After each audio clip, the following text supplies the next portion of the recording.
የምኝታ ቤት ሚስጥሮች እናትና ሚስት በእንዳለጌታ ከበደ።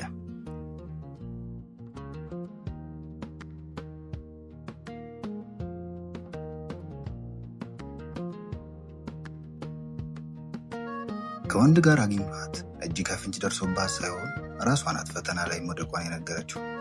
ኃጢአት ፈጽሜያለሁ ያለችው ከወንድ ጋር ገላዋና ትዳሯ ላይ የፈጸመችውን በደል ስትናዘዝለት ራሱን መቆጣጠር ተስኖት መጀመሪያ ለምን አጥፍቻት አልጠፋም አለ።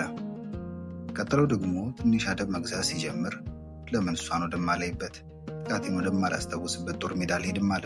ወዶ ዘማች ለመሆን ለምን ከደርግ ወገን ተሰልፌ ወያኔና ሻዕቢያን እየወጋው በአንድ ድንጋይ ሁለት ወፍ አልመታም? ሚስቱ የደረሰችበትን በደል ለመርሳትና በውትድርና ደሞዝ ሕይወቱን ለመምራት እያሰበ በዚህ ሐሳብ ተስማምቶና ተጽናንቶ በፍቃደኝነት ራሱ ለውትድርና ከመለመለ በኋላ ግን አንድ ነገር ትዝ አለው። እናቴስ አለ። ደግሞ ሌላ ሐሳብ መጣለት። በሴት ሰበብ ራሴን ከማጠፋ ወይ ደግሞ ምርጬ ወዳልሆነ ውትድርና ዓለም ከምገባ እናቴንም ያለመከታ ከማስቀረት በፈታት አይሻልም አለ። ይህ ከመሆኑ በፊት ግን ፊቱን እንዳጨፈገገ ጠየቃት። እንዴት በእኔ ላይ ወንድ ትደርቢያለሽ? በእናትህ ተረዳኝ። አንተ ያልተረዳኸኝ ማን ሊረዳኝ ነው? አንተንም ሆነ ራሴን ለመበደል ብዬ አይደለም እንደዚህ አይነት ስህተት ውስጥ የገባሁት አለችው እንባዋን እያዘራች። ይቅርታ አለችው አብዝታም ለመነችው። እና ምክንያትሽ ምንድን ነው? ለምን ከሌላ ወንድ ጋር የተኛሽው ምን አጉድዬብሽ ነው? ምን አጉድዬብሽ ነው አላት። አሁን ደግሞ ፈራ ተባ እያለ ጠየቃት። ከአንተ ጋር አልጋ ላይ አልተጣጣምንም እንዳትለው እየሰጋ ባታውቀው ይሻላል። ለምን? ይበልጥ ደነገጠ። ለምንድን ነው ባላውቀው ይሻለኝ? ለመውስለት ያበቃትን ሰበብ እንዳላውቀው የምታደርግበት ምክንያት ምንድን ነው ብሎ አሰበ። ከነገርኩ ልዋሽ አልፈልግም። እውነቱን ከነገርኩ ደግሞ ትጎዳለህ። ንገሪኝ አልኩሽ። ልቡ የሆነ ነገር መርጨት ጀመረ። መሬት እየለቀቀ እየተንሳፈፈ ያለ መሰለው። መቀመጥ ፈለገ። እየተሰማ ያለውን ስሜት ሊያሳያት ስላልፈለገ ራሴን ስቼ ከመውደቄ በፊት ብሎ ግድግዳውን ተደገፈ። ንገሪኝ። ገንዘብ ቸግሮኝ ነው። ያ ብር አስፈላጊ ነበረ። አሁን አመመው። የከፈለሽ ስንት ብር ነው? ትንሽ ብር ነው፣ 50 ብር። ሊያጥወለውለው ሆነ። 50 ብር? አዎ አለችው በደቀቀ ድምፅ በተሰበረ ልቦና። ከማን ጋር ነበር? ማን ነው ሰውየው? ከድሮ ደንበኞቼ። ከአንተ ከባለቤቴ ውጪ ከሌላ ወንድ በመሄዴ ራስሽን አጥፊ የሚል ስሜት ተሰምቶኝ ነበር። ጎድተሽኛል። አለቀሰ። እሷም አለቀሰች።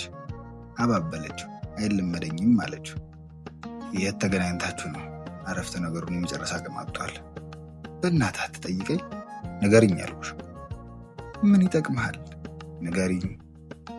ይቅርታ ጠየቅኩ አይደል? አይለምደኝም አልኩ አይደል? ለምን እርሱን በራሳችን እንጎዳዳለን? ማወቅ ከፈለግኩስ? ከነገርኩ እውነቱን ነው የምነግርህ። እውነቱን ማወቅ ደግሞ አንዳንድ ጊዜ ይጎዳል። የት አገኘሽ? ድምፁን አጠነከረባት። እኔ ነኝ ያገኘሁት። የት? ይንዘረዘር ያዘ።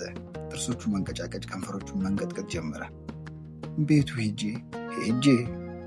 ጭንቅላቱን ከግራ ወደ ቀኝ፣ ከቀኝ ወደ ግራ፣ ከላይ ወደ ታች፣ ከታች ወደ ላይ ሲልጥ ቆየና ከግድግዳው ጋር አጋጨው። ደነገጠች። ያሳበደችው መሰላት። በእናትህ እንደዚህ አትሁን። ባፈቅር አይደል ሳትጠይቀኝ የተናዘዝኩት? በእናትህ እንደዚህ አትሁን። በእናትህ ዞር በይልኝ፣ ዞር በይ ብሎ በጥፊ መታት። ሴትዮ አንቺን እኮ ነው። ሂጂልኝ፣ ውጪልኝ። የት? ወደምትባለጊበት ነዋ። ቆጣ ማለት ጀመረ። ምን ሴተኛ አዳሪ እንደነበርኩ አስታዋሻ አያስፈልገኝም። ይህንን ነበር የፈራሁት። እንደነበርሽ አይደለም ነሽ። አሁንም እንደዚህ አይነት ሴት ነሽ። አሁንም እንደዚያች አይነት ሴት ነሽ። በረድ ሆነች። ይህንን ነበር የፈራሁት። የትላንት ህይወትሽን እያነሳው አልነት አድርግሽም ብላ የገባህልኝ ቃል ምን ዋጠ?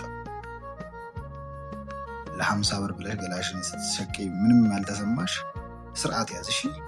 ምንም ያልተሰማሽ አትበለኝ። ቢሰማኝ አይደል እንዴ 3 ቀናት ያህል እንቅልፍ አጥቼ ያደርኩት? ቢሰማኝ አይደል ሳትጠይቅኝ በገዛ ፍቃድ የተናዘዝኩ? ቢሰማኝ አይደል? ጅራፍ ራሱ ገርፎ ራሱ ይጮሃል አሉ። አሁን ምንሽ ተነክቶ ነው እንዲህ እምቢር የምትይው? ምንም ያልተሰማሽም አትበለኝ። ምንም ያልተሰማሽም አትበለኝ። እኔ ነኝ ምን እንደተሰማኝ የማውቀው። ለ50 ብር ብለሽ አመንዝረሻል። 50 ብሩ ምን እንዳደረኩበት ለምን አትጠይቀኝ? እናትህ ታመው ጸበል አድረሱኝ ከሞቴ በፊት ደብረ ሊባኖስ አሳልመውኝ ብለው ሲማጸኑ ምኞታቸውን ለመሙላት አንተንም ለማስደሰት መስሎ የታየኝ እንጂ እንባ ተናነቃት። ድፍረትሽ። እናትህን ለማስደሰት ብዬ እኮ ነው ጅልነቴን ያዋረደኝ። እሳቸው ደብረ ሊባኖስ ለማድረስ መባለጌ ሳይሆን በሰራሁት ስራ ተጸጽቼ ስህተቴን ለአንተ መናዘዜ። ባለጌ። የድፍረትሽ ብዛት ጣትሽን ወደ እናቴ መቀሰርሽ። እንኳን ምን ታመጣለህ? አሁን እንዲሁም ባለጌ ነኝ። በ50 ብር ገሌን ይሽጣል። ለምሰራው ስህተት እናትን ተጠያቂ ማደርግ ነኝ። እኛው ሁሉንም ነኝ። እስካሁን ያልከው ነው አሁን የምትለውና ወደፊት ልትለኝ የምትችሉ ሁሉ ነኝ አለችው ጥርሷን ነክሳ። ፊት ለፊት ተፋጠጡ። ጸጥ። የኔ ስህተት ከማያዋጣኝ እውነት ጋር ለመፋጠጥ መሞከሬ ነው። ባለጌ ነኝ። የማታሸንፈው በዋጋ መታገል ጀመረች። ሁለተኛ የእናቴን ስም አትጥሪ። የኃጢአትሽም ተባባሪ አታደርጊያት። መቼ ከሰስኳችሁ? መቼ ወቀስኳችሁ? ወጣ ተመልሶ ገባ። አሁንም ወጣ ተመልሶ ገባ። ኮቱን ለብሶ ወጣ። ከዚህ በኋላም ግን አልተመለሰም። ይህ ሁሉ ሲሆን እሷ ቆማ ነበር። የሆነው ነገር ሁሉ ረበሻት። የካባችው ሲናድ ታወቃት። ስቅስቅ ብላ ለቀሰች። 2 ዓመት። በ2 ዓመት የትዳር ቆይታ ውስጥ ክፉ ተመላልሰው ያውቁም ነበር። ከ3 ቀናት በፊት ግን አንድ ስህተት ተፈጸመ። የፈጸመችው ስህተት አለመናገር ከበዳት። እናም ነገረችው። ከ2-3 አረፍተ ነገሮች በኋላ አሁን የሆነው ነገር ሆነ። ተሳስቻለሁ። ዝሙት ባልፈጽም ጥሩ ነበር። በዛ ሰዓት ግን ጨንቆኝ ስለነበር አደረግኩት። ትልቁ የኔ ስህተት የሰራሁትን መናገር። እናቱ የወለዱት ከትዳር ውጭ ነው። በደርግ ጊዜ የነበረ አንድ ባለስልጣን ባልሽን ከምገድለው በሚስጥር ከምትተኝልኝ አላት። ባሏን ትወደዋለች። ገሏ የሱ ነው። ይህ ባለስልጣን የሚገደልን የሚያስገድል መብት በእጁ ነው። ባሏን እንዲሞት አትፈልግም። ከራሷ ጋር ስትማገጥ ቆየችና በሚስጥር ተኛችለት። አረገዘች። የተረገዘውን ልጅ አባቱን መሰለ። ባል አጥብቆ ጠየቃት። በንስሐ አባታቸው በኩል እውነቱን ተናዘዘች። ባል ሚስቴን ካልገደልኩ ብሎ ፎከረ። ከነ ልጇ ከቤት እንድትባረር ተፈረደባት። ስደተኞቹ እናትና ልጅ ኑሯቸውን አሸንፈው መኖር ከጀመሩ ከ30 ዓመታት በኋላ ልጅዩ አንድ ደካማ ወደ ተጫጫናት ቡና ቤት ገብቶ አንዲት ሴትዮ አየ። በዕለቱ ሀብታም ሆኖ ነበር። 60 ብር ነበረው። ለአንድ ጉልበት ሰራተኛ 60 ብር በጣም ብዙ ነው። 1-2 ቢራ ጋበዛት። እንዴት እንደጀመሩ ሳያውቁ ስለ እናቱ ሲተረክላት ራሱን አገኘ። አዘነችላቸው። ለእናቱም ለሱ። እናቴ እውነቱን ተናግሬ በመሸበት አድራለሁ ብላ ይኸው ማደሪያ አጣ ስትንከራተት 30 ዓመት ሞላት አላት።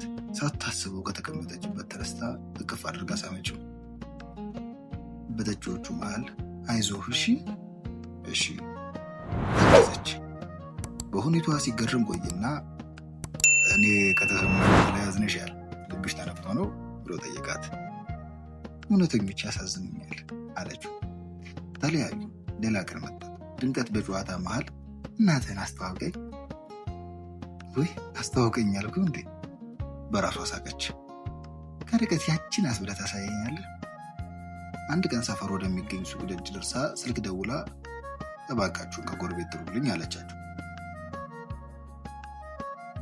መጣ። ሄሎ።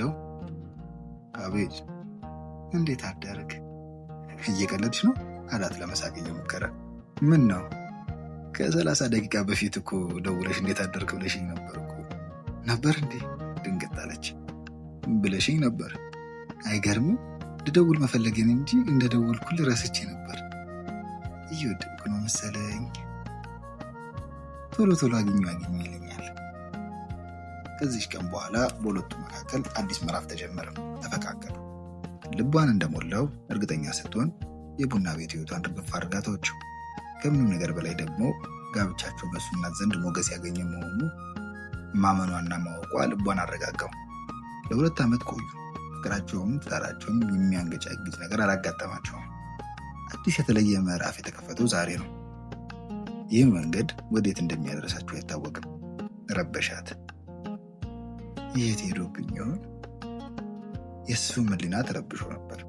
ባዶነት፣ ከንቱነት፣ ዝብርቅርቅ ያለ ስሜት አጥፍቶ የመጥፋት 3 ወር ሙሉ ቤቱን ሳይገባ በጎዳናው ሲንከራተት በየጓዳው ጉድጓዳው ሲንጎዳጉድ ሲባትል ቆየ። አንድ ቀን ጠጅ ቤት ተቀምጦ ኦተካዚውን በሰካራሙ ጫጫታ እያስታመመ ሳለ አጠገቡ የተቀመጠ አንድ ምራቂ ዋጡ የሚመስሉ ሸወጣኝ የሆነ ነገር ሆናል፣ የሆነ ውድቀትማ ደርሶብሃል፣ የሆንከውን ካልነገርከኝ ሞቼ እገኛለሁ፣ ግድ የለም እንማከር አሉት።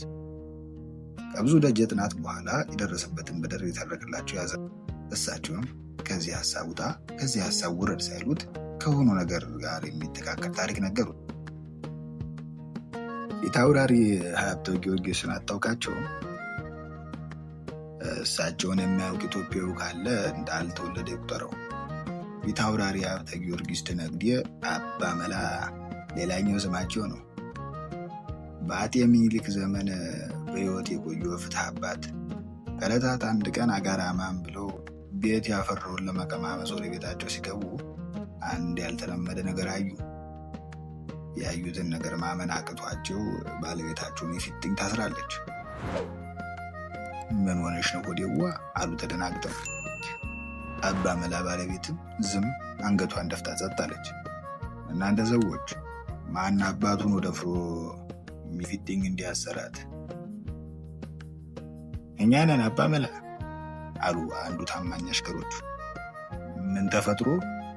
ስትወሰልት ዝሙት ስትፈጥም ስትሸስን ምኝቷን ስታስደፍርና እርሶ ብቻ የሚያውቁትን በሚመስሉት ገላ ላይ ኃጢአት ስትፈጥም ያዝናል እኮ የኔን ሚስት አሉ አባ መላ።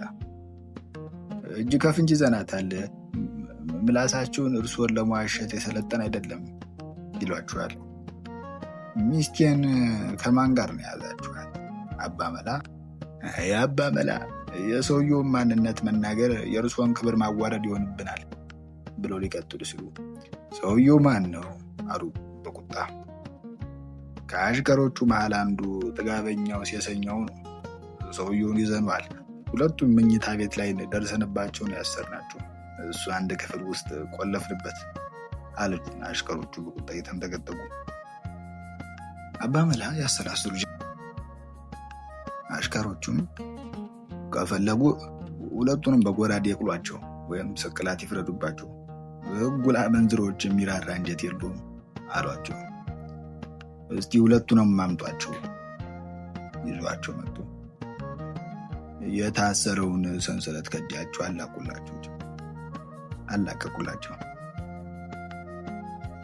አሁን እስቲ ሁለቱን እስረኞች ላዋያቸው፣ እናንተ አታስፈልጉኝም አሉና ታማኝ አሽከሮቻቸውን አሰናበቷቸው።